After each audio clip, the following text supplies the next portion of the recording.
Okay, today I'm here with Bokalon. Hi, I'm Donovan Bokalon. Okay, and today we are doing a service project. Where are we? We're at St. Teresa Academy. Perfect. What are your thoughts on Giving Tuesday? I think Giving Tuesday is a great idea, especially that one of our core values at Saints is community, so it gives us a chance to give back to those that we have a chance to, and people have a great time. Good observation. Where did you attend grade school? I went to St. Pius X school. That's cool. How did you hear about Saints? A lot of 8th graders going into freshman year at Saints were talking about how great of a school it was through Brotherhood, and it was an all-boys school, and I thought that'd be interesting if I could experience that too. That's awesome. Where do you plan to head to college? I'm planning to stay local, like USD, SDSU. Do you plan on studying anything crazy? I don't know if you would call computer science crazy, but it takes some dedication, I guess. Okay, and then when I say Brotherhood, what do you think of? Other than an all-boys school, I guess the camaraderie between each other and the confidence for us to do anything we want. That's awesome. Okay, and then what made you pick that university or field that you study? I chose computer science because I'm very interested in electronics because my dad's an electronic technician in the Navy. Well, he's retired now, so I thought it would be cool if I could do something similar. So today we're raising money for Saints Endowment. Why do you think people should give back to Saints? I think giving back to Saints uses it well and knows what's important in a community, and I think if Saints continues to do that, we could make a difference in the community. Good. Thank you.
Hi, kind of went off the air just for briefly. It wasn't, I don't think, a very long time.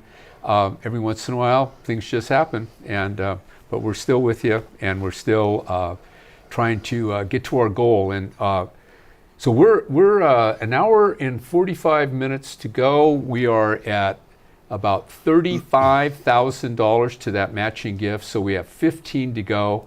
So, check your piggy bank, see if you've got any extra change out there, and we can certainly use it in our endowment fund. And let's remember the cause, and the cause is making sure that young men who want to be saintsmen and are motivated to be saintsmen can be saintsmen.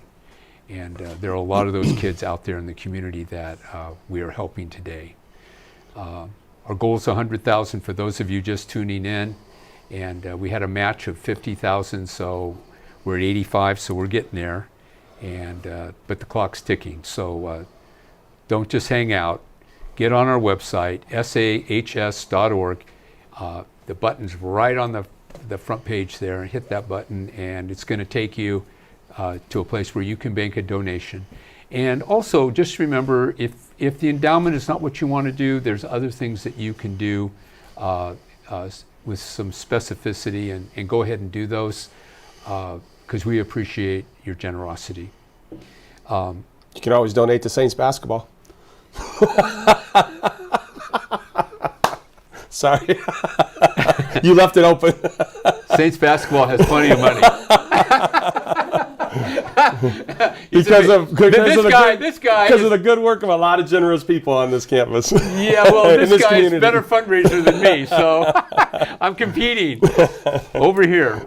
No, I'm very pleased to have my really good friend Mike Hopt here, assistant principal, director of admissions for years, phenomenal basketball coach, but more importantly, a phenomenal human being. I always, people always ask me about Mike, and I always say, well, he's the best coach that you're going to find, but believe it or not, he's even better as a human being. Thank you. So your sons could not be in a better place than with this man. So Mike, you've been here quite a long time. I've lost track of the time. How long have you been at Saints? I think this is 29. I was going to say 29 years. I was going to say 27 Yeah, years, yeah, but I thought yeah. I'm just short on that. Right. That was a couple years ago. So 29 years ago, so you were in another millennium when you started here. Thanks. I think you've kind of just grown up here. Luckily, none of us remember it, right? Yeah. A whole different time here, for sure. So you started under the watchful eye of Father John Sanders. You were hired by Father John Sanders. And we had, when I was writing this book, and I'm going to plug it again, for a $100 donation, you get the book signed. So there's some good stories about Father John Sanders in here. And I had to cut a few of them out because, well, I just didn't think that, but he was so cool. This guy, he was the coolest guy, and he cared about everybody. And Mike, firsthand, got to work with him, and I'm so jealous of that because I would love to work with him. He just seems like such a good guy. What would you like to say about Father John Sanders? I really think, without knowing him, you know him, because the heart and soul of John still lives. So you knew him because you're doing his work, I'm doing his work, the people who are generous to donate to our school are doing his work. So he was the heart and soul and still is the heart and soul of this place. But you feel him, I feel him. I'm fortunate enough to work in his gym. It's named after John, and I see that every day. So I try to live up to that. Yeah. Schools go up and down, and there was a time in the 20s when it was on the rise, and then the 30s hit, and most everything kind of went dark, and it was certainly hard for Saints during the 30s, and then the war years, obviously a struggle during the war years, but our attendance and amount of kids at the school started increasing in those years, and then we had a great principal, Father John Ahern, that really kind of set the tone for public school leagues, higher academics, amazing theater program, those kinds of things. And then Father Kane, who kind of had to struggle through the 60s and 70s, which were just bedlam in high school education especially, and college. You can look at the history books on that. And then we got into the early 80s, and it got really hard here. A lot of competition from uni. We just struggled. And the guy that pulled us out of the struggle was Father John Sanders. Absolutely. Yeah, and he wrote the book that I shared earlier today with Father Keller's interview. And then in 1988, he became principal. And he just finished a master's program in English literature, I believe, at the University of Southern California. And I think you were hired pretty shortly thereafter. Right around then, yeah, early 90s. Early 90s. So right at the beginning of this gigantic turnaround that began and has never stopped since he initiated it, really.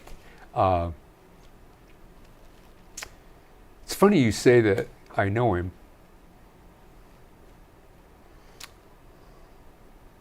Because I think you're right.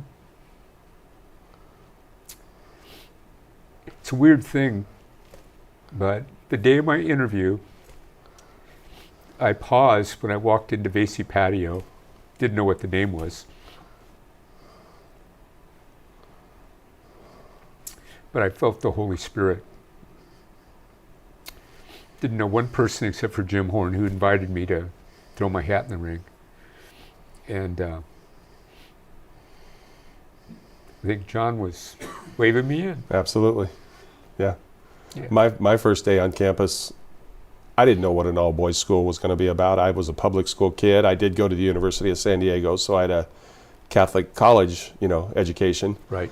But I have 3 older brothers, and I thought if this school was anything like my household growing up, that I wasn't going to be a part of this because it was going to be chaos. I mean, we're wrestling and fighting and, doing what teenage boys do. Right. And what struck me was, I was dressed up because I was meeting Father John, kind of an informal interview. And I was across campus from Father John's office, and I asked a young man on campus, I said, "Hey, where's the front office?" And what struck me is, instead of saying, "Hey, it's down there to the left and you'll see the doors," he goes, "Let me walk you to the front office."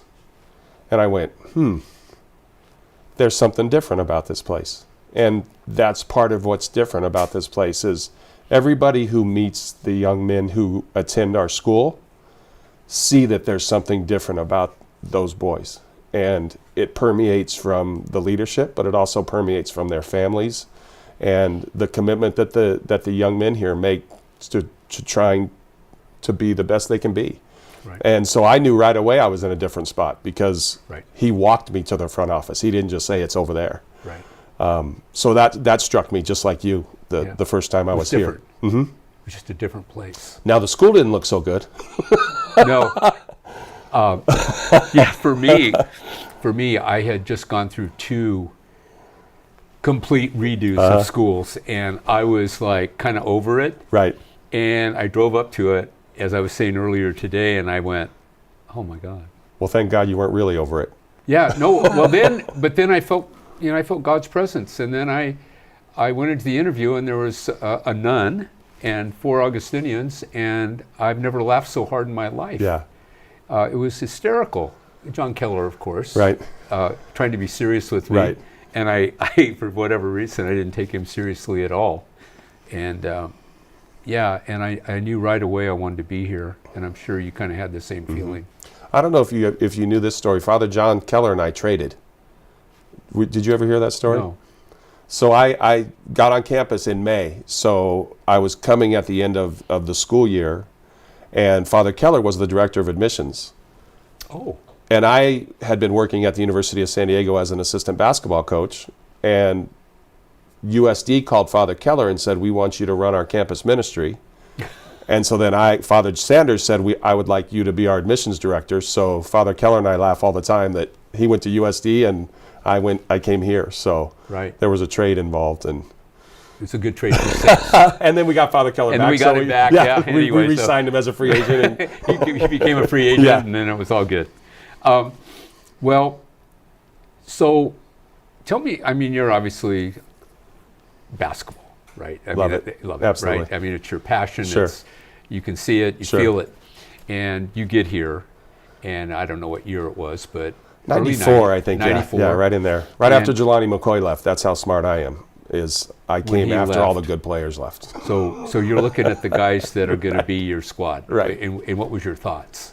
I didn't know. I all I had done was college. So I played college basketball. I had coached college basketball. I had actually been at USD for about 8 years as a student, and as I worked on campus for a while, and then I was an assistant coach. So I didn't really know what high school basketball looked like, being in charge of it. I recruited players, but I never coached at that level. And then I went to the first few workouts and realized that there wasn't a lot left. Right. When Jelani left. And we were actually 7-21 my first year. But probably the best coaching job I've ever done, because I'm not sure we had the guys to win 7 games. Right. And we did. And the So you were in the perfect position with Coach Gladnick. exactly. This year. No, You exactly. could- Exactly. And he and I talk about that all the time. You had a little empathy Yeah, for this absolutely. whole thing. Yeah. Yes. But what had been a little different my time is Saints had 4 coaches in 4 years before I arrived. And that's when Father Sanders came to me and said, I need somebody to take charge of this program. And I, the rumors of high school basketball, right? the administration runs your team, you can't coach your team. The parents run your team, you can't coach your team. And so that's the first thing I said to Father Sanders. I said, I don't want you telling me how to run my program. I don't want the parents telling me how to run my program. And he started laughing. He goes, why do you think I want to hire you? Because I don't want to run your program. I don't want the parents running your program. And so that first group of guys, I'm still close. Tom Doyle, Andrew Gray, those guys are, they still come to our games. And that's 25 years later, because it's easy for players to jump on board when things are going well. That team had to have faith with no reward of winning. Mm-hmm. And so that's where I really love them, because they did what I asked, even though a lot of times it wasn't successful in the win-loss category. You're gonna work your tail off, right, and you're gonna lose. Right. And they fought and they tried and they believed, and so that's why I love those guys. And we talk all the time that they helped build the foundation of where we are today. Yeah. Yeah. Well, so then obviously you got to a winning record. Mm-hmm. Did you get to a winning record in a championship or just a winning record first? Well, that's a setup question, isn't it?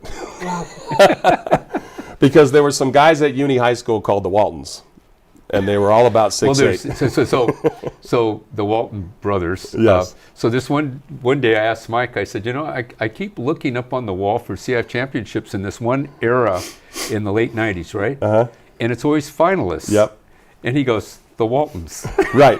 Well, and they didn't only have Bill's son. They had Bruce's son, Bill's brother, who played for the Cowboys, who was about 6'9". He had a son, Cam.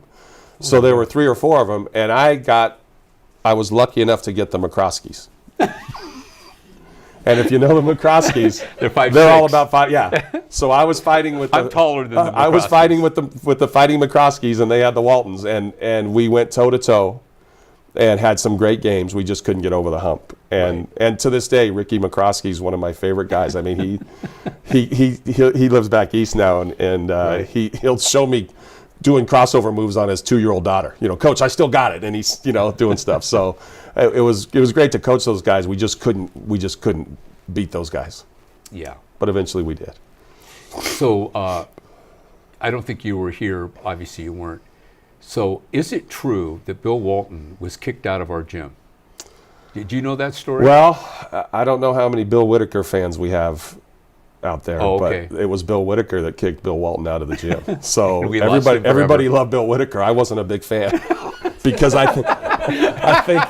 think the Walton, because he was a Blessed Sacrament guy. Bill was Helix Blessed Sacrament, so he was coming here. Yeah. If he possibly hadn't been booted. Now, it went as it should. It did. We'll go with that. Yeah. Bill, what were you thinking? I've been following you,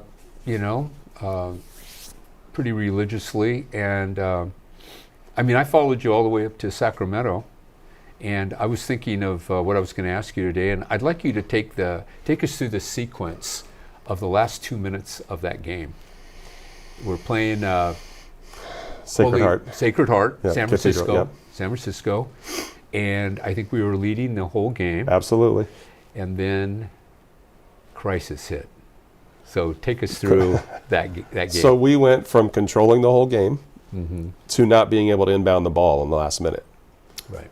And I don't know how many people out there have watched Bull Durham, but there's a scene in Bull Durham where he's in the batter's box and he starts talking to himself. And finally says, step out of the box, stop talking to yourself. Well, as we're trying to inbound the ball, as I'm calling timeout after timeout, it got as technical. We had Brenton Lamar, who ended up going to UC Davis, and Trey Kell, who ended up attending San Diego State. 2 Division I players. I finally called timeout and said, Brenton, Division I player, throw it to the other Division I player. I don't care how many guys are on him. Just throw it to him. That's how technical our out-of-bounds play was. Well, we throw it away again. And Sacred Heart scores to put us down 3. So at this moment, with about 30 seconds left. At this point, my wife is sitting there with her head between her knees, and she's screaming. And as we're not, to go back to my reference of Bull Durham, as we're not inbounding the ball, I'm standing at half court watching this meltdown, telling myself, we're going to lose this game. Mm-hmm. we're going to lose this game that we were in control of the whole game. And I kept thinking about that, and I finally said, stop talking to yourself about losing the game and figure out how to help your guys win the game. So it still hits me as the Bull Durham flashback, because I said, yeah, stop it. And we called another timeout, got the ball in bounds. Nate Samaniego, our little point guard, dribbles it up the floor and kicks it right off his own foot. 7 seconds left. I think game's over. I do too. Yeah. I mean, obviously off his foot, they call it our ball. So thank God, right? Maybe Father Sanders was involved there a little bit. And then everybody's panicking. We have a side out of bounds. And you're down by 3. We're down by 3 with about 7 seconds left. Right. With the ball. With the ball. And everybody wanted our own guy's foot. Everybody wanted to call timeout, but we have a play to run a side out of bounds for a 3-pointer, and I felt like the quicker we did that, the less organized the defense would be. Mm-hmm. So I didn't want to call timeout to let them get organized. So we called number 3. Trey goes and shoots it, misses the shot, and gets tackled, and gets 3 free throws with, I don't know, what was it, 1.2, something like that. It was under 3 seconds. There was no time. And to know Trey Kell is to have a pretty good idea that he was capable in that situation. A lot of people would say that they would watch him play and think that he didn't have a passion and a fire, which he absolutely does, but he also had a calm and a confidence. So he just very calmly and easily hit 3 free throws to tie it and send it into overtime. So there was a small forward on that team that was on the court at that time. Brent Jones? Is that who you think? For us? Yeah. Brent Jones. Uh-huh. Yeah. So I see him a couple days after that game. So long story short, Trey Kell hits all 3. We go to overtime, and you win by 5 or 6. Yeah, we ended up controlling the game again and win the game. Again, everything went beautifully. So I see Brent. He's getting a drink out of the water faucet at Invasi Patio. I go, Brent, tell me about the game. He goes, well, all I want to tell you about is Trey Kell. I go, really? What about him? He goes, well, I'm standing behind him. He gets the ball. He shoots. Swish. You know, you do your little deal. He comes back, and his hand is like this. His hand's like this, and he's going, oh, my God, he's got 2 more to make. Trey's hand was shaking? Yeah. He goes, it was just like shaking. Oh, my goodness. I didn't see that. Yeah. So Brent tells me, I'm going, really? And he goes, yeah, I figured we're done. And he goes, then he hits the second one, and he does it again, and it's worse. Oh, my goodness. He goes, oh, my God, this guy he's gone. That's awesome. And he did it again. That's awesome. Yeah. So he goes, so my memory is, wow. Yeah. Like, it was so tense. Yeah. To hit 3 pressure free throws like that. Yeah, for sure. Yeah, that was an amazing game. And then there was another. I'm not sure I'm in the right. It's a CIF championship game, and it's one of the big photographs that's in the down below in the gym, and it's Tomba. Oh, Martin. Yeah. Martin. Oh, yeah. Oh, yeah. He got fouled too, right? Yeah, so we're playing Torrey Pines in the CIF Championships, Martin's senior year. Right. And we are down 2 with the ball with 21 seconds left and 1 second on the shot clock when Martin shoots a 3. Misses this, or makes the 3, gets fouled. So now you get 4. Right? No, he made it. So he made the shot. So so we're looking at a 4-point play. Yep. Right. So he hits the free throw. Right. So now we're up 2. Right? And it gets better. Yeah. It gets better. So I before the game, I had never seen a player as locked in as Martin. Yeah. As I was talking before the game, he didn't hear a word I said. He was somewhere else. His eyes were locked somewhere else.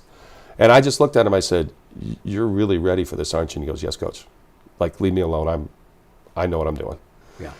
So they shoot a shot, and Martin gets the rebound. So we're up 2 now with like 7 seconds left. And as a good coach does, I bring the guys into the huddle and try to confuse the heck out of them because I'm going over every scenario possible. Right. If he misses the first, don't foul. We're going to get back. If he makes the first and misses the second, we're up 3. You know, I'm going through the whole thing. And finally, Martin just looks at me and he goes, "I'm making both free throws. This game is over." And I just looked at him and I said, I believe every word this man says to me right now, because he just hit a 4-point play, got the rebound, and decided he was going to win the game. So he hits both free throws and we win by 4, and it was never a doubt in Martin's mind. I was going crazy, but he handled it all. It was the strongest 21 seconds of Unbelievable. play that I've ever seen a kid. He actually took over the game. And I don't know if people remember, we scored 6 points in the last minute to give us 46 points. It was a defensive struggle. It wasn't like it was 90 to 84. No. That was, what is that? 10% of our points for the game were in the last 30 seconds, And Martin's now working with the Indiana Pacers. He's that's a great. video coordinator. And he there. went to University of California, San Diego. Went to UCSD and played 4 years there and had a nice career there. And then now he's on into the NBA. Yeah. And the guy that passed it to him, Eric Monroe, just finished up working for the Oklahoma City Thunder last year. So both of those guys ended up with. And he went to Yale. Yep. Right? Yep. And was captain of the Yale basketball team. Yep. Eli's. Yep. Eli's. Yeah, fantastic. And of course, last year, Open Division CIF champions. Yes. With a young team and a lot of guys back. And you've got a great start already this season. It looks like another strong team. It will be. Yeah, it's all the teams want to compare, and we had a great opportunity because the 2013 team was just inducted into the Saints Hall of Fame not too long ago, this fall. Right. And so they all came back, the guys that could. We actually had 11 of the 16 back. Trey is still playing in Australia. Brenton is still playing in France. So 4 of the 6 couldn't. And then a couple guys couldn't get off work. But they were all talking to the new guys, our guys now, and they were saying who would win the game. And I just love being in those conversations because it means that there's a lot of tradition, right? It means that there's been a lot of success on the floor. And absolutely. The cool thing is the guys from 2013 were talking to the guys about how to handle success, how to handle the pressure, that they're watching them and that they're proud of them. So that's the other beauty of our school is nothing is done in a vacuum. There's again, the buildup of what's happened previously. So you played the last game in the old gym. Mm-hmm. That was a beauty. Yeah, and talk about meltdowns, right? That one ended up on ESPN. Yeah, that was a meltdown on ESPN. That was a meltdown of Yeah. meltdowns. And I just remember that last game. Of course, it was for everything too, right? Mm-hmm. Well, it was to play in the finals. Semis, yeah, that was a semi. Semis at our place because we had the better record and ranking and all that. Yep. And I went outside the gym before the game started, and it was at least 4 wide on the sidewalk going well past 33rd Street. Yep. And I was thinking, we've got maybe 600 seats in here, and there are already 500 people inside. Well, because the Dixons were already in the building, too, so that took up about half the seats. Yeah. The whole visitor side were the Dixons. Yeah, no, it was crazy. And then, of course, an amazing game, emotional for a million reasons. The gym won that game. It did. And but Mike, where I was going is, so you played a lot of games in that old gym, and it was a wonderful place to play a basketball game, a home game. Absolutely. You were going to win. Absolutely. Absolutely. It was almost impossible not to win in there. And now you're in this new, bigger gym. And I'm just wondering, like, what your reflections on that? Well, so many memories of starting in that old gym where I had to crank the baskets by hand when I first got here. And then I was smart enough to get a drill with a drill bit. You do it? Yeah. And so, I'm putting down the baskets. And now, we have this beautiful, I remember talking to Dave Pfeiffer, who helped, design the gym. And I was asking him about 75 questions about the gym floor. And he said, Mike, you've been driving a Volkswagen VW. You're getting a Cadillac. Just relax. The floor is going to be great. Because there were so many dead spots in that old floor that, it was probably, we knew them. We knew where they were. Yeah. But just to go, I love the old place, but just like a lot of things, we had to grow up. We've grown up some as a school, and so, we've improved academically, we've improved athletically. Our facilities obviously have improved, thanks in large part to your work and the work of a lot of great people here. But the disadvantage of the old gym is every time we played a big game, we could not play at home. So when people say, why did you need it? Well, we needed it because we needed to have a home court advantage in the most important games, which now has become, yeah, huge. yes. So, yeah, the traditions versus kind of stepping up into the world of being truly a basketball place, a place where everything's right. Just one last story, and I'll let you go. But so I remember we were in a meeting, and you asked David Pfeiffer, "How long is the floor?" And I forget what it was. 84 feet. 84 feet, he Yeah. said. And you said, "No, it's got to be 94 feet." Correct. It was 10 feet off. Correct. And he goes, "Well, I measured the old floor, and it's in there." And you go, Well, that's a lie. Yeah. Because that wasn't 84 feet. It wasn't either. 84 feet. Well, whatever, but Yeah. you know what I mean? And, Yeah. and so it was just funny that he thought that was the regulation floor. Yeah. And you're going, no, we need a college length Right. floor Right. and all that. And then getting those lights in that Yeah. are college level lights Right. For the game and all that. Yeah, it's really, it's been phenomenal to just watch this thing ascend, and of course your hard work, Thank you. uh, Well, what I love is we've done it within the context of who we are as a school. mhm, There's a lot of high schools that aren't doing it the right way. And right. we've never lost vision of what it means to be leaders of young men in high school athletics, Right. with all that entails, and the morals and values and hard work and discipline and all that goes into being successful, Yeah. whether or not you win games or not. Yeah. Being a good sport, being a good person, Right, being a Christian. right. Yeah, at all times. Well, thank you. Good to Really see you. appreciate it. Yep. Good to see you too. And Thank you all for all the help today and always. Yeah, it's been a great day. I think if you've been following this all day, you're probably kind of amazed at just the amount of stuff that goes on at this place. It's really remarkable. So, gang, how are we doing?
welcome back. I am going to interview one of the heroes of our campus in just a second, Vladimir Baczynski, who, well, you're going to find out. If you don't know him right now, you're going to find out just what an unbelievably cool personality he has. And, you know, you got to be careful with guys like Vlad because he is a newspaper guy. And he's always digging for the truth. And you've got to kind of watch what you say because it might appear in print. I know. I'm on you. I'm on to you, Vlad. All right. Those two. But I have a couple of thank yous, and I want to tell you, we are getting so close to $100,000. So we have the $50,000 match, which I think we're going to get it. We just need a few more. So Marion Garmo and Aaron Mamian, I am grateful to you for your gifts today. And of course, we'll be getting you this book that you can get with a $100 donation or more. And I think you'll like it. And it's a history of St. Augustine High School, written by myself. Really enjoyed writing it, by the way. And some of the stories are pretty good. They're stories you don't know. But I want to turn my attention to Mr. Baczynski. How long have you been a faculty member? This is my 27th year. I had no idea. I am shocked at that. 27 years. I know you. I look 27. You don't look in. Yeah. Like 27 years. Yeah. So you came just 2 years after Mike hopped. Yeah, just about. What do you think is the people go to work here and then they stay, Vladdy? Like what's in the what's boy. going on? Why The secret formula is high morale. Just like in the military, right? I'm Ukrainian, okay? So I'm going to think and Did you catch that? Ukrainian, a hero. The heroic Ukrainian army. Just think in those terms. oh, truly, it makes a big difference because, I was thinking how pretty soon we're going to have our faculty Christmas party. Right. And you know how when people go to a big party, sometimes people have anxiety. Where am I going to sit? What table? Oh, am I going to be stuck with those guys? But with our faculty... In other words, are you saying that there are a few faculty members? No! Let me get to the good stuff. Okay. What I'm saying is, it doesn't matter which table I sit at. Every time I sit down, it's like a line that I use almost every time. I sit down and I say, oh, I'm at the cool table. Because really, I mean, you just kind of throw a dart in any direction. You're going to hit a great teacher here at Saints. The faculty lounge is a place that supposedly teachers go to, gripe about things and grumble. But when we're there, we're just laughing it up, having a great time. There's a lot of fellowship, and I just love working with my colleagues. I love the students, and the students are great. And they love you. Thank you. And even when they're not great, I love them too. We have to do that sometimes. Yes, we do. Yes, we do. Yeah. Right. It's a fantastic school, and I wouldn't want to work. I can scarcely imagine doing anything else. And by that, I don't mean only, not teaching, high school. I'm talking about Right. Saints in particular. I went to an all-boys school myself, and then I went to seminary where I studied for the priesthood, also all guys, and so I understand the environment very well. Yeah, so let's just a moment, but take us to Rome where you were studying for the priesthood and what that was like. Well, it was, I went to minor seminary and major seminary. So in minor seminary, it was supposedly a high school for students who are considering becoming priests. They were thinking about it even as teenagers. And every single subject there was taught in Ukrainian. And it was just a very structured environment. It was very strict. And this is in the Ukraine. No, this is in Rome, This Italy. is in Rome, but be taught in Ukrainian. Oh, every subject, yes. Wow. Yes. Every subject. That was the language of the house. And it was kind of students would come in from all these different countries, and like from France, from Yugoslavia especially. And I don't speak those languages, so we had to speak in Ukrainian to each other. And so that's where I became fluent. in the language. So I was very deeply kind of soaked in that culture. You know, a lot of people think that I am from Ukraine, but I'm not. I'm just born in Boston, Massachusetts, you know, but, you know, and I consider myself an American, you know, of Ukrainian descent, you know, Sure. but those roots, they run deep. Mm-hmm. So just to, I don't want to stay a long time on the war right now, but you've said some interesting things to me along the way during this crisis about just the number of Russian people that live in the Ukraine, Ukrainians that live in Russia, and it kind of seems like a mixed kind of population in many ways. How does that? It just seems like there's so many ethnicities. You have family there, you've told me, and all of that. Mm-hmm. Do you communicate a lot? Yeah, we kind of Facebook back and forth, and I asked him how's it going there. As a matter of fact, the last time I chatted with him was with my cousin over there, was just less than a week ago. And I said, how is it going over there? And he says, well, as you know, the electricity is not working. You know, they're bombing our civilian infrastructure. He says, but you know, we have a strong resolve, and we're not going to cave in. No negotiating. You know, so they're just going to have a really cold winter. You know, we had a day of service today out in Balboa Park. It was 60 degrees. I was cold. And I was thinking to myself, oh my gosh, you know, what happens in a country with freezing temperatures because they don't have, you know, I mean, their equivalent of SDG&E, you know, was bombed. Yeah, it's blown You know up. what I mean? And they're trying to get the people to capitulate. But it's going to be a cold winter, and I do worry about them. Mm-hmm. And I worry about the elderly people, especially in the villages, you know, how they're going to get by. And so it's a very tough situation. But we're praying, and we're just, you know, donating and so forth. Right. In fact, you asked the students at one point to donate, I believe, at Mass. Yeah. It was the... How did that go? The Ash Wednesday Mass. It was fantastic.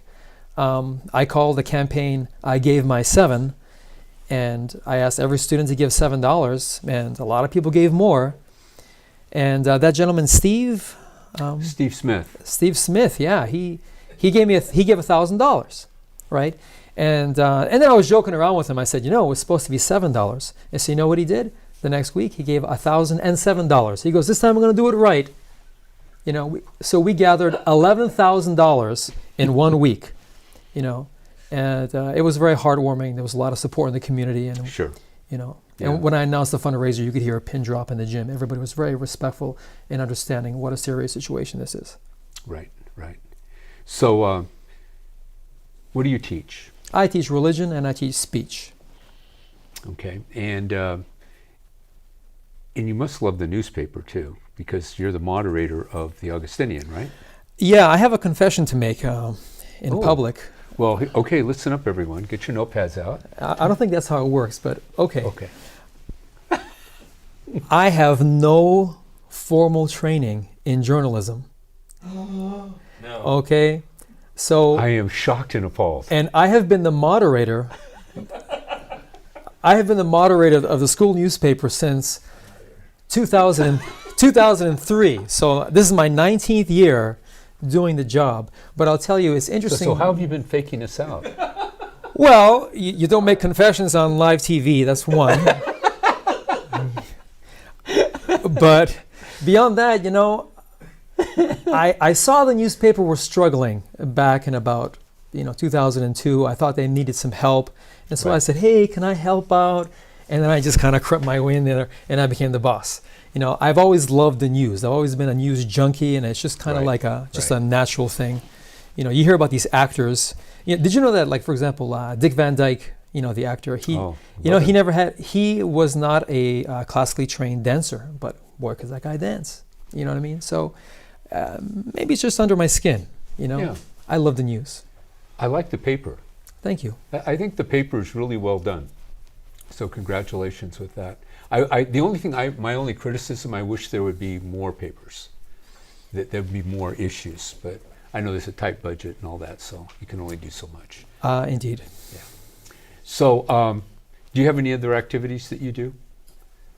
here at school? Here at school, oh, believe me, newspaper keeps me plenty busy. And you use your classroom for your office, the newspaper office, correct? Oh, totally, yeah. And we have our newspaper crew, it even has its own subculture. We even have terms, if we have writers that are not quite up to snuff, we call them problem childs. To their face? No, of course not. No, never. Never. You're a problem child. We call the final edit when we're up until like 11 p.m. at night doing the final edit of the paper. We call that the gulag.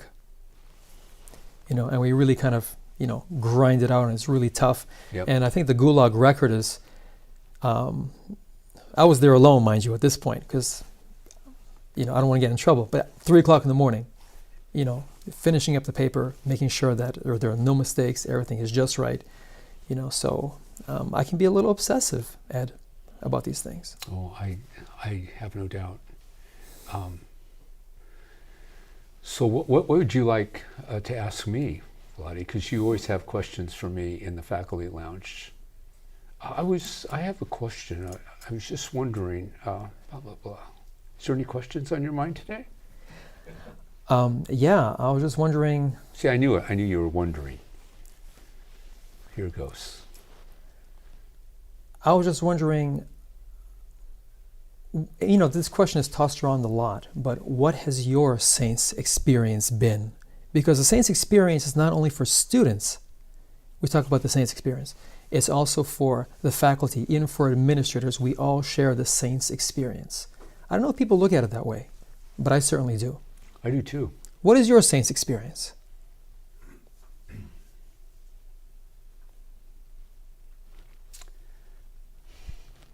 Is your purpose to make me cry?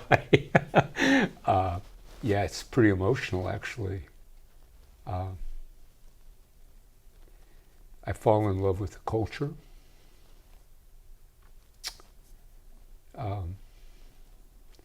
I've made more friends than I ever thought was possible.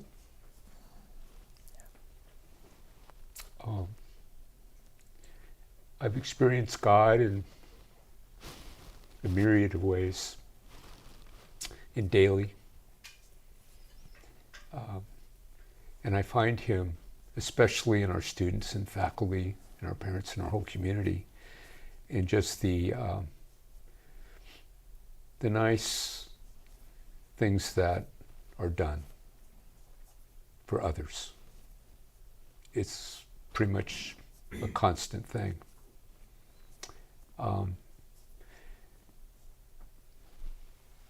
I know we're not supposed to be prideful, but I do take pride in the school and what we've accomplished and what I believe we will accomplish, which is even greater things. Because we're together, we're unified. Core values, we talk the truth, we seek the truth, and we love our neighbor and we love God. And to me, when it's all in place like that, it makes for a person wanting to be there, to be at the place, in the environment, doing the work. So my experience has been phenomenal, and I don't use that word lightly. Phenomenal. It's the best experience of my life. My 3 boys being born were pretty amazing. But I mean, besides the family stuff, never knew most of the stuff would happen the way it happened, which has taught me a lot about work hard and expect great things, and they'll probably happen. So there's really no upper limit for me in terms of the way I look at the world and what can be done. Wow, Saints changes you. It does. How about you? It changes me too. I said changes, but that's because I'm still Constant, here. Yeah. It is constant, and hearing people such as yourself, talking about how much you've grown, it's inspiring to me too, because you grow in the faith, you grow in knowledge, you grow in friendship, and you just see God's gifts all around you. You know, so being here for me is a gift. Like I said at the beginning, I can scarcely imagine myself being anywhere else. And if I may say so, I'm glad that they hired a president who has a heart as big as a school. Thank you. Well, I really appreciate you taking your time to be with us today. We don't see each other enough, but when we do, it's always awesome. Always a great conversation. It is. It picks right up, and I wish you well the rest of the year, and a very Merry Christmas, and I hope that we sit together at the same table at the Christmas party. Okay, All right. sounds great. All More right. confessions, cameras off. Okay, yeah, we'll turn the cameras off for that. All right, Thank you, Vladdy. pleasure. Really appreciate it. Okay.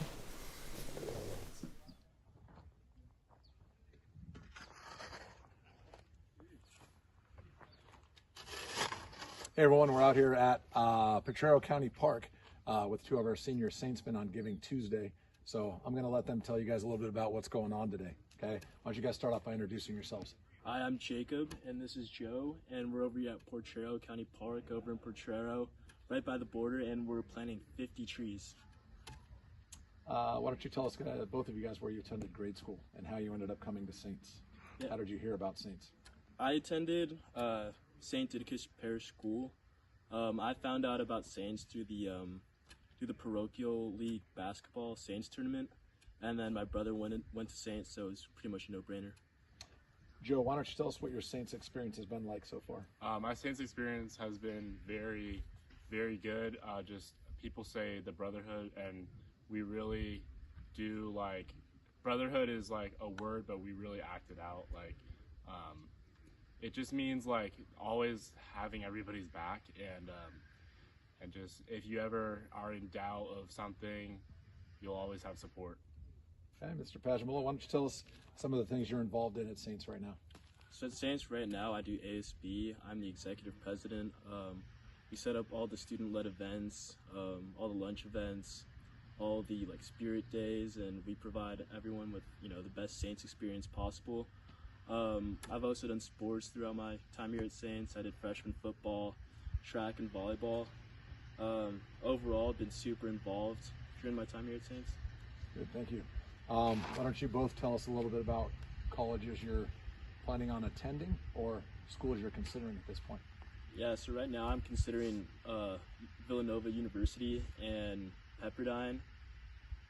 Right now, I kind of have a wide array of options, public and private, and like some of my options are Catholic, and the reasoning behind that is actually from Saints. Like I kind of like the Catholic feel and the small school feel. So, yeah, great.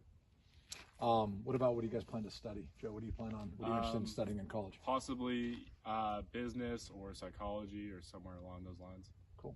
Yeah, I want to study business management or international business. Cool. Are any of you guys doing anything as part of the internship program to get some experience in either of those areas? I'm working for a city supervisor. Awesome. Yeah, and I'm doing a one-on-one with the Correo group. Cool. So you guys know the whole purpose for Giving Tuesday today is to raise money for our school endowment. Why do you think it's important for people to consider giving back to Saints? Yeah, Saints is all about service. We're constantly giving back to our community, and so I think it's important just because Saints it's a great place. We want to do good in our communities, and we want to be able to help. We want to be able to help future Saintsmen, and in order to do that, we need to raise that endowment. Any thoughts? Yeah, donations are just definitely, you'll see them just brought to life, if that makes sense. Like you'll see them brought to life, such as the service and like the schoolwork that we do. And with Saints being a private school, we rely heavily on the endowment. If you're in the Commons, you'll look on the wall, and you'll see long list of donors. It spans a wall like 20 feet. And yeah, without those people, Saints couldn't be what it is today, and it wouldn't be able to, make the impact it has in this community. Awesome. Thank you guys for taking the time. And for everybody today that's considering giving to Saints, we appreciate it. and wish everybody the best. Thank you. Hello, we're back here at the Raymond Center of the Performing Arts, and I don't have any more thank yous. Casey Callery has run over and she's grabbing those right now. We look like we're about 45 minutes to the close of this session. Goal is $100,000, and we are now with total gifts of 43, but there'll be, it looks like from what she said to me, we'll probably end up over 50. We're just about $2,500 from our goal right now. $2,500. So we could have 25 people give $100 and get this book, or we could have someone give $2,500, or we could have multiple people thinking that no one will do it, and we get 10 people giving $2,500, and then we exceed our goal, and more kids benefit, which is the nature of what we're doing today. So I want to thank everybody that has made a gift. It is always gratifying to see the support that we receive on this day, and we've tried this day a number of different ways. We've been out on the road going from site to site, but Chris Cashman and I figured with 24 sites we probably were not going to visit all of them, so we probably should just do it here and have people send in their videos. So we hope you've enjoyed that, and we hope you've enjoyed this day. I hope it's gone well for you, and you've, as I suggested the other day, that you'd learn a lot about the school if you tuned in between 8 a.m. and 4 p.m. On Giving Tuesday. So I'm honored to have our head soccer coach here today, Brendan Johnston, also a grad of St. Augustine High School. Brendan, what year did you graduate? 1994. 1994, so just a real young guy. Yep. You know, family man, has a daughter at OOP, I believe, and Yep. a son here who is a goalie. Yep. And but the very first thing I want to talk about, Brendan, before we get into your stuff, is what did you think about that U.S. win today in pool play? It was an exciting win, especially given that I think going into the tournament we have a young team, and I think most people would have been surprised if we advanced. I was. Yeah. It was the game. Game kind of went how I thought it would.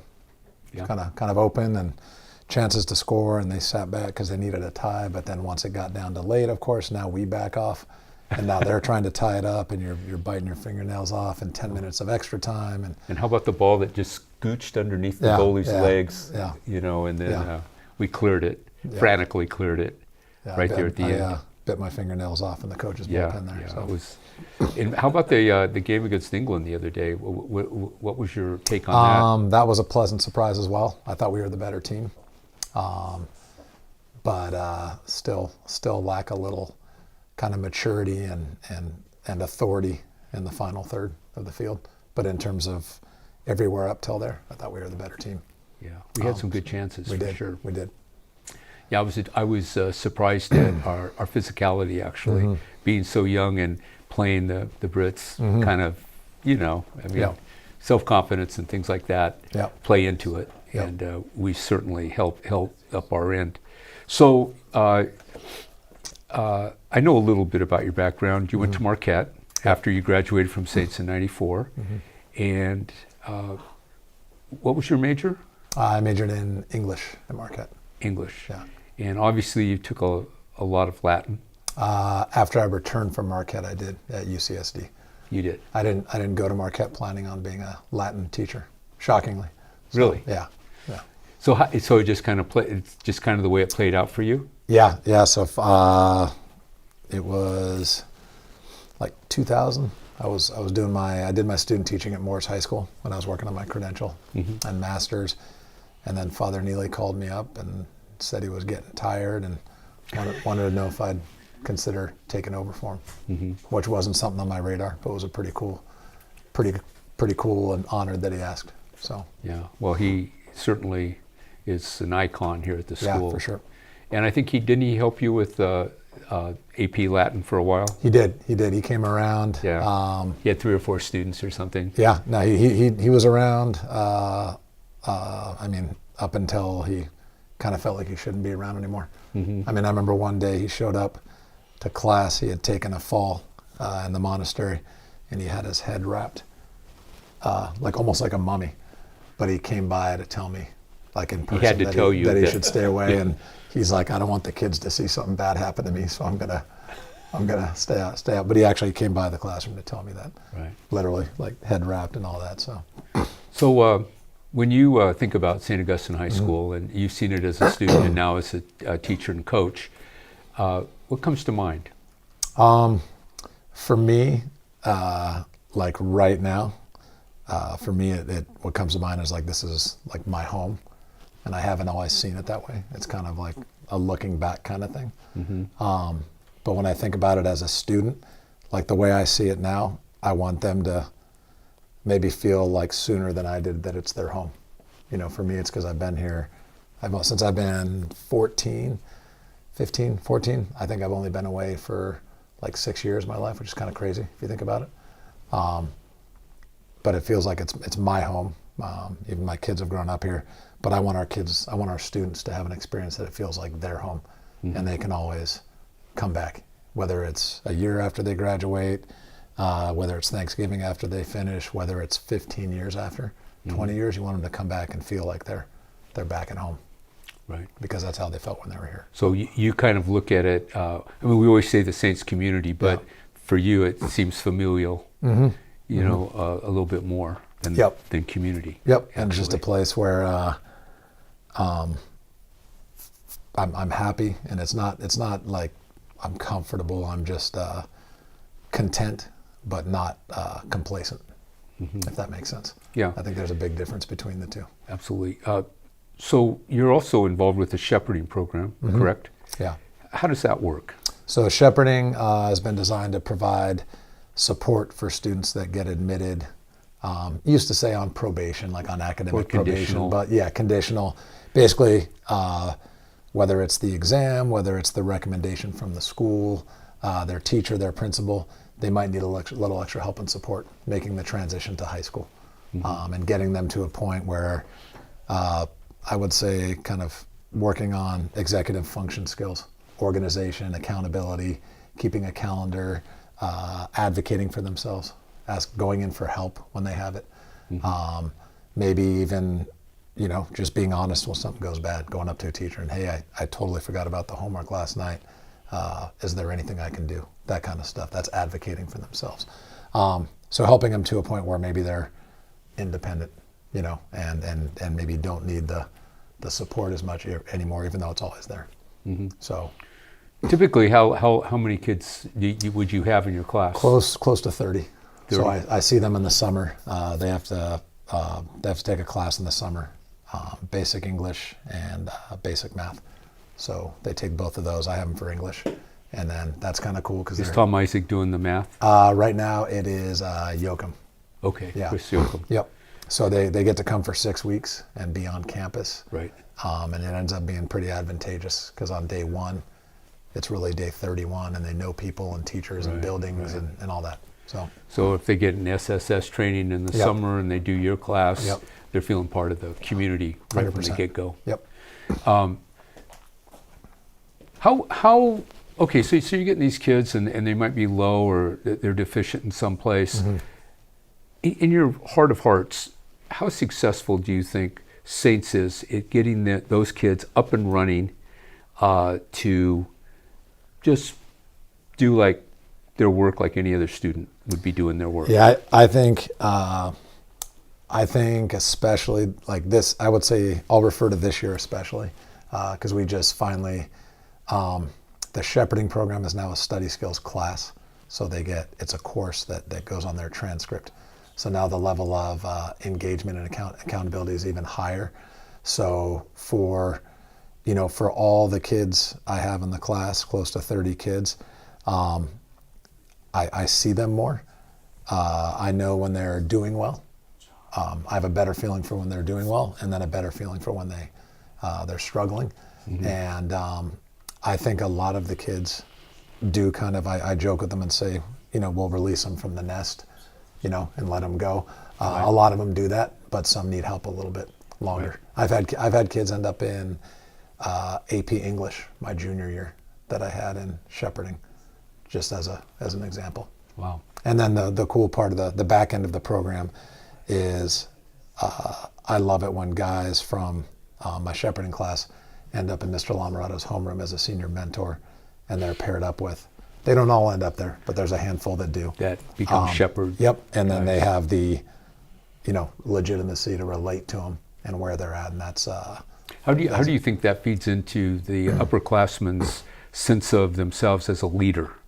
Oh, I think it's. I think they find joy in it. I really do. I think they find joy in being able to help people out, especially when they can see somebody maybe stressing a little bit, but they've been through it, so they have. I always tell the students what they say to their brothers is way more impactful than what I say, because they expect it from you or from me or from Mr. Tom. They expect it from all of us, but when they hear it from a peer, I think the weight of it is carries a lot more. Cool. Yeah. Let's turn to soccer. Perfect. Yeah.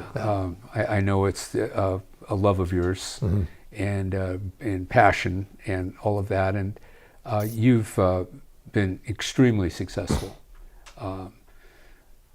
I know of some programs up north where I started out that are very good, and you've beaten those programs in this last year, and I know you have some a showcase where you're going to be playing some other, not the same schools, but some other high-end schools. When I say high-end schools, I'm talking nationally ranked programs. And I was I was more than impressed last year when you beat in successive days. I think it was Servite, Loyola High, and Concord de La Salle. I think were the 3 wins, and you did those day 1, day 2, day 3. Yeah. And I know you have state championships and all that kind of stuff, but those 3 wins right there to me is like maybe your biggest accomplishment. Yeah, that was a cool run for our guys. Yeah. And they knew it, they enjoyed it, and it's one of those things that when you go into something and your expectations are exceeded, and then you get to kind of back off and let the boys enjoy it. That was a cool deal. Yeah. So who do you play this year in that same showcase? In that obviously, when you win 3, you get invited back. Yeah. So this year we're playing Bellarmine, all boys school from San Jose. Yep. And then we're playing Cathedral from up in LA. That's Los Angeles. So that would be real close to Dodger Stadium. Yep. Where they're located. Yep. And then I believe we're playing Servite as our 3rd team. So. Yeah. And then we're playing Loyola down here before that. Yeah. So just those 4 teams. December 9th, 3 December o'clock. 9th is Loyola here, and then December 20th. Are you playing them here at school? Loyola, yeah. Okay. Yeah. I was wondering, sometimes you go to a wider field, I know. Yep. Well, it'll be good. Yeah, looking forward to it. Yeah. Those are good guys. So how's the team going to be this year? Should be strong competitive team this year. Soccer, we're always excited about our group, but soccer, the margins are so thin and fine, and that you can have a really good year and lose in your first playoff game, and you can have an okay year where you battle and grind, but then you go on a run and end up winning. So a lot of it is in the head. Yeah, and just it comes down to moments. A moment in front of your own goal, a moment in front of their goal, a foul, whatever it is. Yeah. So at the end of the day, you want to be in a spot where you're good enough to win, and you know how to win, and your guys have played against teams that are at least as good as, if not better than, teams you're playing in the playoffs, so that you're prepared. I want you to take everyone through. I think it was your first state championship, and I think it was the semifinals. I was at a college, I think. God, what school was that? Fullerton? No. I've never been there before. Yeah, that was the first and last time I'd been there. Yeah, and you were playing a Long Beach school, I believe. and I think you scored first. Yep. And then they just went on a run, and it was like 4-1. We went up 2-0. Oh, like 2-0, in okay. the first 20 minutes, and by the time there were 15 minutes left in the game, we were actually by the time there were 6 minutes left in the game, we were down 4-2. Yeah. So They had one kid that I just remember, he was Crazy taking pace. shots from 25, 30 yards out and Yeah. hitting like impossible goals. yeah, and he was You slowly dribble back and slippery forth and just yeah. go boom, Yeah. and then the ball was in the back of the net. Yeah. Tell me about that comeback. Probably, I have a lot of I have a lot of moments that are special, and that one would be up there. We had we were down 4-2 with 6 minutes left in the game, and we got a third goal. So you know how that goes in a game. You go run, get the ball out of the net, and come back, and then we tied up the game basically with no time left. Like There was no time. Um, So I'm sitting at your game with the old Loyola soccer coach, Yeah. who's a good friend of mine. And it was when it was 4-2, he said, "Do you want to go?" And I turned to him and I said, I don't. I somehow think this group is not going to quit. Yeah. It's not going to be 5-2. It may be 4-3, but it's not going to be 5-2. And so we sat there, and he turned to me when we won in overtime, and he goes, "That's like the greatest comeback I've ever seen." Yeah. Yeah. He goes, I've watched a lot of soccer in my life, coached a lot of soccer. That was amazing. Yeah. No, it was. So you scored, you tied it with no time left. Yep. And then I remember the winning goal, I think, was a long cross and a header from the left side Yep. to the far right Yep. corner. Yep. That was a set piece. I think it was Flavio Borges, if I remember. He took the set piece, and Connor Keefe. It was Connor Keefe. Yeah, he was exactly. yeah. It was a big guy. Yeah. And I just saw this jet just flying towards the hole, and wow, boom, Yep. Yep. game over. Yeah. It was a pretty unreal comeback, and for me, it's always like watching the guys enjoy it. Like to watch them. Connor was like, Oh my God. he was like brought to tears, and Oh yeah. and you're watching all the kids just, you're in it, but you're also kind of backing off because Yeah. it's about them. Yeah. So I get like more joy out of watching them enjoy it than I do out of trying to be in the middle of it. Right. You just kind of, and the bus ride home. Nothing better. Oh yeah, it was fantastic. I'm sure they're Yeah. singing, and Oh yeah, for like 2 hours. then you had to go and you had to play a team from the Central Valley to win. That you thought you just won it, but you have to play one more game, and you're up, and then you get tied right at the end. Yeah, literally it was like 6 seconds left. Yeah, and then you come back Yep. and win the whole deal. It was that was a great season, and then you somehow at was it San Diego High School. You get I think a freshman scored the only goal for you, right? Yeah, me and Wagner got the game winner. 1-0. So, yeah. And you held on, And that was your classic soccer game too. Could have been a couple, it could have. but then we're hanging on at the end, and kind of like They the were game coming tonight, at us Yeah. in waves Yeah. at the end. Yeah. That was a brilliant game, and I think you get in the tournament on a play-in, and you're one of 8, and you're the 8th seed. You got to play 1 seed, 2 seed, and 4 seed, or 3 seed, or something like that. It was like we had a pretty gut-wrenching loss on penalty kicks to San Pasquale. So then you get, I call it like the hangover game. You get two teams coming out the next day that lost, 2 semifinalists, and then we beat Del Norte. Yeah. And then we had to go up, we had to travel up Tuesday, won and came home, traveled up Thursday, won and came home, and then traveled up there on Saturday. with dead legs. Yeah, but it was great because we knew we were good enough to win Open that year. We just didn't. Right. So to get a chance to have another run Yeah. at it was- that and to be able to, Well, and it leaves a great taste in your Oh, yeah. mouth too. Yeah. Right. Yep. And that was the COVID year. Right. So we were playing through, I think not graduation, but through finals, which was kind of crazy to be playing soccer in June. We're usually finishing up in March. So Right. yeah.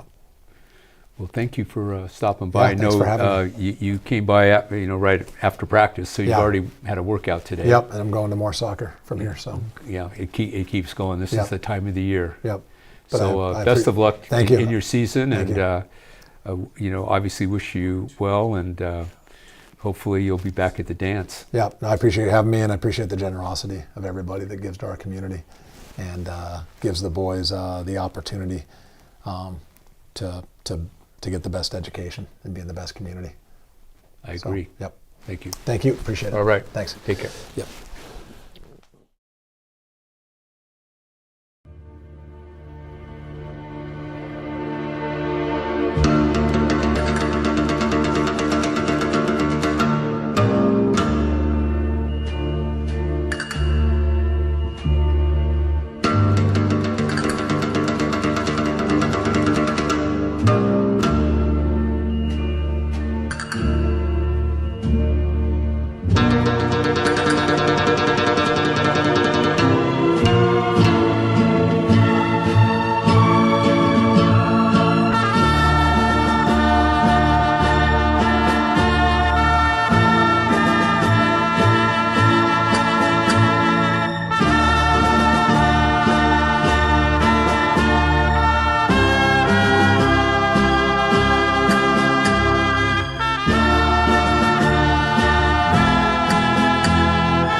So we're at 3:35.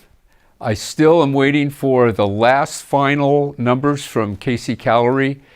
She's in her office right now scrambling to get those to us. So we should know in 25 minutes whether we made our goal. But I think we're going to make our goal because she showed me all the ones that had come in. She just didn't know how big they were. So we're going to talk about our newest sport, rugby. And rugby is a club sport. It hasn't been, so we play in this other kind of weird like league thing, right? Yeah, we made our own league. So we kind of broke off from the club system and we started an exclusively high school league. Okay, And so that's but what we're let me introduce you here. This is Eric Dent, Saintsman class of 90. 90. So a little older than Brendan, but a senior member of our faculty. And why don't you introduce this stud here in the middle of us, Eric? Well, we have Sammy Johns here. Sammy is a senior and he's been in our program for 4 years. We're extremely excited to see what he's going to do this year. So Sammy, welcome. Thank you. So what I'd like to do with this is, since we have you, Sammy, I would like to ask, like, what is to you the significance of playing rugby? How is it different for you than other sports, and why does it appeal to you? Well, specifically, my parents are from New Zealand. Well, I get it. There we go. You don't need to say anything else. But rugby itself, I mean, at its base, its community is definitely really important, and it resembles the community, the unitas we have here at Saints. So that's really important. Respect on and off the field. So you go in, you play a game. You may be enemies, but at the end, share dinner or have like a good time together after. And I've noticed barbecues. Mhm. The food is happening after the definitely. game. Yeah, and not only just the players, but the parents of each team as well. They share a good conversation after. So I know that Ramon Samaniego, one of the big boosters of high school soccer, called me the other day, and I helped him get a club team down at Loyola High School, where he graduated from. And so it's going to start growing down there even more. And so this is going to happen. It's just going to take a little bit of time. Yeah, we got Survey joining us this year, so that's a big deal. Your league? St. John Bosco is back. Yeah, Okay. so we have a couple of Trinity League teams coming back. We have some pretty good competition this year. We're really excited. So I know we did pretty well last year, and I know that it kind of ended, not on the positive side, but the early part of the season was exceptional. I think you beat Jesuit, Sacramento. Yeah, we had them in a scrimmage. It was a rematch of a couple years back. We went out there, and our boys did a good job. It was more of an exhibition, but we were able to go ahead and take care of business with those guys. And then we went in, and the last game of our season was against Cathedral, and it was a winner-take-all match. And our boys, won it. We won league. We took possession of the charity cup, so that's in my classroom. The boys got to celebrate that, and then we lost in the final. So, but it was a great season. Oh, it was, absolutely. So how long has rugby been here, and how did it get started, Eric? Well, we started in 2009, 2010. That was our first year. We had Coach Pierre Charmazon out here working with us to start the program. And it all started with my son getting involved in youth rugby. So he started playing at U10. I saw what the sport was about in terms of camaraderie and brotherhood and respect, as Sammy alluded to. And it kind of got the seed planted in my head that I want to bring this to Saints. Right. And so... I think it did start with intercession. Correct, yeah. Where you started kind of, let's have a rugby class, and then all these guys just joined. It was... Like, there was guys everywhere. I just remember looking out there going, oh my God. It was unbelievable. We had about 30 kids in the intercession class, and our final was to actually play in a match. And also that year, we were able to get about 30 Saintsmen to go ahead and play club for the Aztecs, the local club team. So I had 30 Saintsmen in red and black for Aztecs, and 30 Saintsmen in the purple and gold, and they played in a match. And it was pretty special. That was our first year, and then the next year, we proposed making a high school league, and so that started with the Aztecs and a couple local clubs. I think Ramon was in that meeting. We started this high school league, and it took off from there. Which it's kind of interesting, the kind of the evolution of it, because those guys, Ramon Samaniego and a bunch of other guys, went to Cal Berkeley, and they played rugby there. Yeah. And it's a big program. Yeah. And I remember one of their mates was this guy by the name of Peter Bershinger, and Peter Bershinger was a man-child, and they were playing the All Blacks from New Zealand, and he came by my office on a Friday afternoon. They were playing Saturday morning, and he was sweating. He was so, I can't believe that I saw him frightened, but he was frightened. And I thought, wow, Peter Bershinger, this is like a big moment, right? But all those guys, they all continued to play after they graduated from college. And then there was with the Downey family and from South Africa and others, this thing started just kind of evolving in a very organic way, and all of a sudden, here we are. I think what you find out is that if people have played rugby, they love the sport, they love the opportunities, they love the community, and they all want to give back. And so we actually saw that with Coach Raines. I think Coach Raines graduated in 2014. Right. He played in college. He played for the Filipino national team, their under 20s program. And so when he came back in town, he said, hey, I'm looking to get involved, again, giving back. And he came, and he's working with our program. He's in year 3. And he's actually now a staff member. So it's pretty great to see it. And the whole thing is he wanted to come back and be part of our community. Sure. So tell me about your Saints experience, Sammy. Well, I came from public school, and so I had no idea what to expect. But all I can say is this is probably all I could ask for in a high school experience. I've made lifelong friends. I've had the greatest mentors in the teaching. So, I've really enjoyed it so far. So, you're going to be shoving off here next year, going to college. What are you looking at? That's a big decision. I'm looking at U.S. schools, but I think what's on the top of my list is going back down to New Zealand and looking to play some rugby down there. So, Well, we're members of the International Boys School Coalition, and there are a number of schools in New Zealand that are member schools, and I have a lot of friends down there as a result of that. And this year, I don't remember the school as a public school, which is kind of interesting. Public and private means different things in different countries. But the actual conference is in New Zealand, and we're sending 2 people. I think, Mike, are you going to that? I was invited. Kate Cratchy is definitely going. So Kate Cratchy's definitely going, and Mr. Tompkins might be going as well. They did some research a couple of years ago, and then COVID hit, and they couldn't actually deliver the research.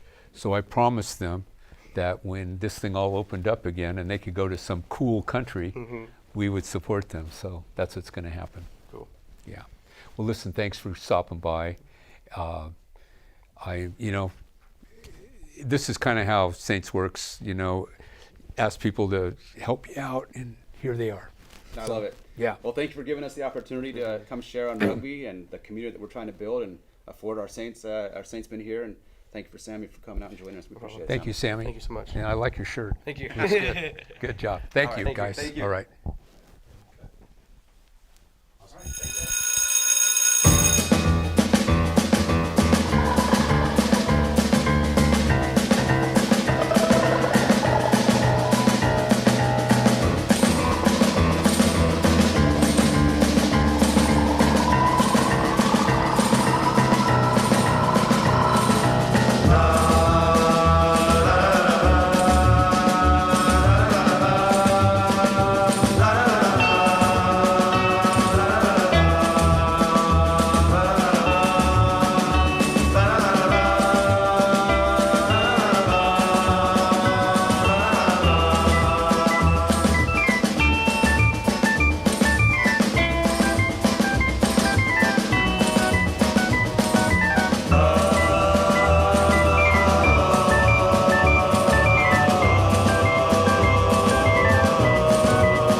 We're going to get you reading, Tom. All right, guys, we're all set. Awesome.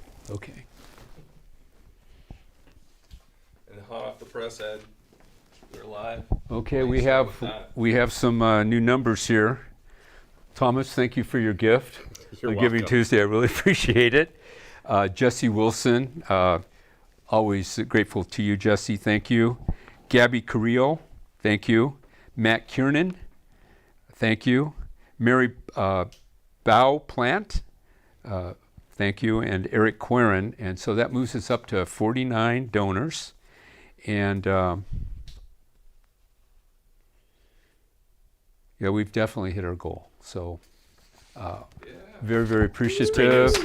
Let's give everybody a big shout out. Thank you so much. So we need one more donor though. 50 donors just sounds right. Don't you think, Tom? It does. 50 donors. I'll have to Hey, text my brother did you or my guys dad. count me? I don't think you counted me. No, we didn't. Okay, so we got 50. There it is, we It's got me. 50. Yeah. We're in. So 50 donors. But don't stop. We're over 100,000. We've got 14 more minutes. Don't stop. It all is going to the greatest cause that I can think of, because in education, especially an education like St. Augustine High School, changes a life. And that's what you're doing, and that's the impact you make when you give a gift to St. Augustine High School. If you doubt for 1 second that I'm not a true believer, you're mistaken, because I am a true believer. I've watched this for 16 years, and it changes lives. So if you can help us, please help us. If you're watching this, be generous. Now I have Tom Doyle with me, the Alumni Association chairman. Tom, I'm blinking out on your graduation date. 2001. 2001, so we have a very young grad here. 2001, so you were here during the latter part of the John Sanders years and the beginning part of Father Keller, right? Correct, yeah. Father John Sanders passed away my senior year. So we had the funeral out on the football field. And that was a very difficult semester, just going through that as, the Saints family having to deal with that loss, because he meant so much to so many people. So it was, yeah, it was a very memorable time at Saints. You know, we're celebrating. I mean, we just had the 75th anniversary of the school a couple years before. That I know he was instrumental in planning all the stuff we did for that. So it was a big deal. It hit a lot of us really hard. And, you know, we still, you know, my classmates and I still talk about it to this day. I bet the way I've heard it, and you could probably correct me if I'm wrong, maybe the largest single event on this campus ever? Because I think it was out on the football field, right? It was, yeah. It was out on the football field. I remember I was on ASB, and we were helping park people on the upper basketball parking lots for like the VIP parking for everyone who was coming in. So we did that, and then we came out and we were kind of on the edge for the actual funeral. But I remember a very large gathering out on the field and the hearse pulling in, and it was an emotional day. I bet. Well, he is, you know, I wrote that book, and so I did a lot of research, and he is one of the bigger-than-life people, personalities that have ever been here. And so you were very fortunate to have him as a mentor, because he was very special, for sure. I think a lot of the legacy that is gone on is through him, you know, definitely through him. So. So tell me, what was he like to you? To me, he was a breath of fresh air. School could be stressful. I wasn't an AP student by any means, even though my brother told all the teachers I was the smart one when he was here, you know, graduating in '97. So thank you, Michael, for setting me up for that failure. But you know, it's tough going through high school. You know, you have your brothers that are in your classes you can rely on, and you have your friends that can help you out with homework and with assignments and with stuff going on in life. But it's tough to get through high school, and that's why, you know, the all male environment at Saints is great, because you have, you know, brothers with you side by side every step of the way. And for us, we'd get so bogged down with classes and sports and extracurriculars, and it seemed like every time we'd see Father John roll around, he'd get us off that onto some other topic. If you were stressed, you were immediately, you know, stress-free when you were talking to him about, you could be talking about Saints and your classes and the teachers and how things are going and the football game and all that. But he seemed like he was one of the guys, and he wanted to make sure that you felt comfortable here, because he loved this place so much and wanted all of us to feel like we were at home when we were here. So that was, you know, the big thing for me was he was always a breath of fresh air and just relaxing whenever he was around. Yeah, I heard someone told me this, that for him, all the kids on campus were his sons. I believe it. Yeah, that's how he saw everybody, is like his sons. So, yeah, that's a tremendous legacy. And I think we find ourselves, you know, the beneficiaries of that. So by the time you were here, were there a lot of Augustinian teachers still teaching, or was it transition more to lay people? We definitely had a good amount. I know Deacon Hardick was teaching. I know Father Neely was teaching. I didn't take Latin. But I know they were present. I know they were around. I know they were involved. And Sister Faye was teaching a couple classes. So we had... She's a crack up. Yes. We had a lot of clergy around instructing classes, which I think gave it an interesting outlook on the classes. Just we probably took it a little more seriously because it was a priest or a nun who was teaching us, which probably shouldn't matter, but it did. So I remember there being a constant presence of the clergy around teaching us. And I know after I left, I think is when things started to change a little bit to more of the lay teachers. But I mean, we know we're in a Catholic school with a Catholic environment, and the Augustinians are always around and present, and the teachers here have the Augustinian values at heart, so they're doing the best that they can despite not being, you know, the clergy teaching themselves. Right. So you're the president of the Alumni Association, and what does it do? We do anything that the guys who have gone to Saints want to do to hang out and be involved with Saints. All of our events are fundraisers for the Alumni Endowment Scholarship. We want to be able to provide money every year so that sons of Saintsmen can go to Saints. So, alums. Yes. This alumni scholarship is in the endowment fund. So you can get on right now, click on our sahs.org, click on the opening page, identify the scholarship. It's the alumni scholarship, and give. it'll be the best gift that you give this Christmas season, because this gift goes directly to helping a son of an alum go to school here. So we carry the generations forward with this scholarship. So go ahead. I'm sorry to interrupt you. No worries. But That's a good point. Yeah. I mean, it's an important thing. Super that you simple. do. I donated not too long ago because I didn't see the email till later on in the day. You click on you want to go to the endowment, and then you can mark which fund specifically, and you can put down alumni, so we ensure that the money goes to the alumni endowment fund, which will help the sons of Saintsmen go to Saints. So our association has a golf tournament as our main fundraiser, which has been very successful the last couple of years. And this year sold out in 8 days. Yeah. So we're getting ready to put out the registrations for the August 2023 tournament. Hopefully sometime in January, February, we'll get that information out. Course is locked in. Guys are ready to do this. We've already, Where are you? Where are you playing? We'll be this playing year? at Steel Canyon again this year, just like Okay. last year. Okay. They were an amazing course to work with. We had a blast. Everyone that played there had fun. So we're more than happy to go back. So we'll be at Steel Canyon again this year. So be careful. It sold out in 8 days, maybe 5 days this year. Yeah. So as soon as you hear about this, get your registration in. Yeah, we'll send out emails. We'll put posts online as soon as it goes live. If you're going to play, get in, because it's going to run out of spots. And we want to have a full field. We want to have a great day with, Saintsmen, friends, and family coming out to support our Alumni Endowment Scholarship Fund. Absolutely. Other things that you guys do. So we also host the Parochial Football Championships, which we'll have here in a couple weeks on campus. 8 teams from San Diego County will be playing here to crown one of them the champion of parochial football for San Diego County. We also host the basketball tournament in March, which we will have again. How many years will this be in a row? Oh gosh, basketball I think is in the 50-something years. Or maybe Close to 60. Yeah. I remember getting a T-shirt a couple years ago. It had 57 on it. Yeah. And that was a few years ago. So it's Yeah. getting up there. It is. This is almost, it's historical actually. It goes back to the very beginnings of the school. Yeah. Yeah, So it's the pretty basketball tournament's a real good time. It's basically like an open house for the school. So we love having, the schools come out, the parents come out, the families all spend the day with us. We have a trophy that we've had for an enormous amount of time that has all the winning schools on there. Shout out School of the Madeline, class 97, my team that won it.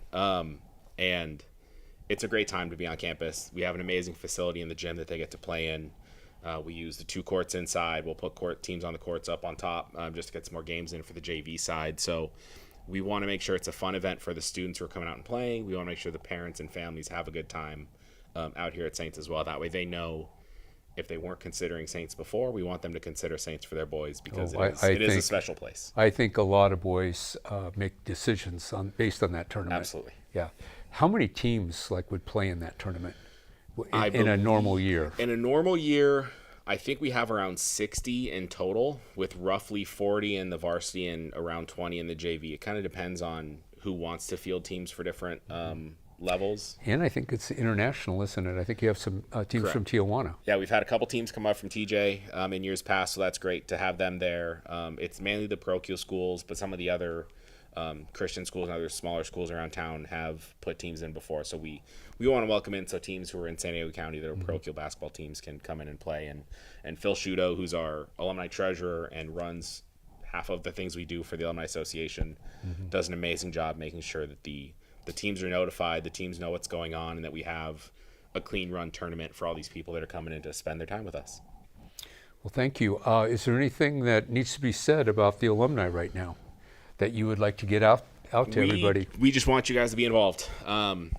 We want to do anything you want to do to be able to be involved with Saints. We're going to have some watch parties for basketball games on campus, and for away games, we're going to have some watch parties off campus for people. We have our Augustine Achievement Awards coming up in January, so when you see the announcement about that, if you can buy a table for your friends and family to support one of the the awardees, make sure you do that. Again, these are all fun things that we want to do for the alumni to be able to come back and spend more time on Saints campus. So I guess I'm wired, so you You're can wired. keep that. I'm wired. So the alumni Augustinian Achievement Awards, we have 4 winners this year. Alan Preckle, who is a class of 1964, is one of the award winners. our very own, and you saw him earlier today, Father John Keller, class of 1955, Brother Dick Hardick, I always call him Deke, so excuse me, who is class of 57, and Graciano, class of 1968, are the 4 award winners. I think the dinner, a dinner ticket is $150. I think a table is $1,500. And we would love all of you to come out and support these 4 men because they've lived out the core values of our school and should be kind of lifted up for all of us to kind of rise to really an amazing level that they have achieved in their adulthood. This is, I think we're in our 4th year of this event, and it's grown every year, and COVID, of course, slowed us down a little bit. But if you ever come in the main office, which I would ask you to do, as you come in, look up on the wall on the left, and the men and women who've won the award are up on the wall. I always kind of take note when I'm in there because they're very, very special human beings. And it's also our centennial year, so we'll kind of be celebrating that as well that night. And you'll see a lot of cool videos that Mr. Cashman will put together about these 4 gentlemen. And you'll hear a great speech from Tom, not so great speech from me, and we'll have a really good time and a nice dinner. So, Tom, thank you. My pleasure. Thank you for having me. Yeah, and I'll take your mic, shake your hand. Thank you. Yeah, it's our pleasure, and we really appreciate you being here. We're going to take a little break, and we'll be right back. Thank you. Sweet. Awesome.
So, with deep appreciation, we thank all of you that have taken time to watch us all day for 8 hours. When we kind of outlined this process a couple months ago, I said, oh yeah, sure, and I thought it probably would never happen. And here we are 8 hours later, and I want to take you through what we've just done. So there's no way to express my gratitude, but here it is. So far, we have 53 gifts. And this is just the opening salvo for our whole Christmas giving season. Now, I told you earlier that if you want the book, you had to make a $100 gift by 4 o'clock. I'm going to extend that until 5 o'clock because I want you to have the book. So, $100, you get the book. 5 o'clock, no more. Back to $250. So we have 53 gifts for $38,246. We had a $25,000 gift that came in this afternoon, and we had a $10,000 gift that came in as well. That makes that total, brings it up to $73,246. And with the match of $50,000, we have $123,246. So our goal was 4 scholarships. We just right there with 5, and I know more money will come in because you're at work and you just couldn't get to it, and anyway, get it in. What was great is, so Chris Cashman, come on out. I wanna just take a moment with Chris. Chris is our Director of Alumni Relations. For your gift today. Of course. We would never have gotten to 123,246 without your gift, so thank you so much. And also all the time you put in. Chris put the outline of who we were going to interview together over the last week or so, and also kind of coordinated with Mike Tompkins, if you could come out, Mike, who's been in the background the whole time, and we're actually in his classroom right now. So if you could come out for a bow, Michael. Hi. Thank you. Hi, buddy. You're welcome. Thank you for your time and energy Thanks today. for I all who really donated. appreciate it. Yeah, isn't it great? And Casey Callery, please come out here. She also made a gift today. And thank you, Casey. It made all the difference in the world. Thank you. Let's hope my addition is correct. You know how I am with math. Well, and she's very poor in math, so I'm not going to go with these numbers at all. But Eric Rivera, thank you. And Reagan Weiss, thank you for your gift also. So again, 53 gifts. We have a grand total of $123,246. And what a great day. And I never thought I could get through 8 hours doing this, but it all worked out, and my voice is still with me, and it's all good. Go Saints.